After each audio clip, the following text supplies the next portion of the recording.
पाचोरा व जामनेर तालुक्यातील पहुड ते पाचोरा या राज्य मार्ग क्रमांक 19च्या सुरू असलेल्या रस्त्याच्या कामात निकृष्ट दर्जाचे साहित्य वापरले जात असल्याचा गंभीर आरोप करण्यात आला आहे।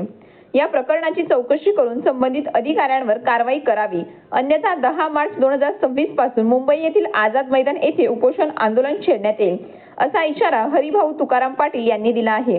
मिळालेल्या माहितीनुसार पहुड ते पाचोरा या राज्य मार्गाच्या रुंदीकरणाच्या कामात मोठी तफावत आढळत असल्याचा आरोप करण्यात आला आहे।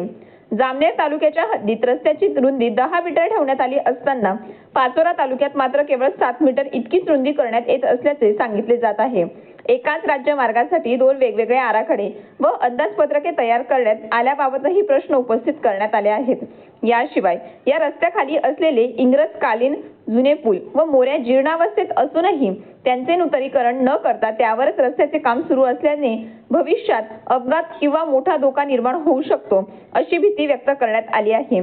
सदर रस्त्याचे काम योंगवाय इंजिनिअरिंग लिमिटेड, बावधन पुणे या कंपनीकडे देण्यात आले असून कंपनी व काही अधिकाऱ्यांच्या संगणमतातून निकृष्ट दर्जाचे काम सुरू असल्याचा आरोपही करण्यात आला आहे।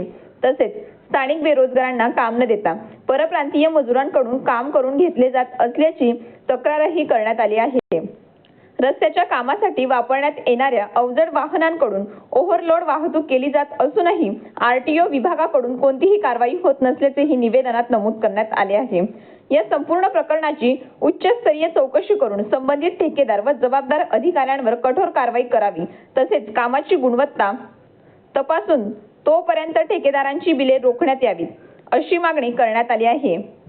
दरम्यान या प्रकरणात आवाज उठवल्यामुळे स्वतःच्या जीवितास धोका असल्याचा दावा तक्रारदाराने केला असून मागण्या मान्य न झाल्यास 10 मार्च 2026 पासून मुंबई येथील आझाद मैदानात उपोषण आंदोलन करण्यात येणार असल्याचे त्यांनी स्पष्ट केले आहे।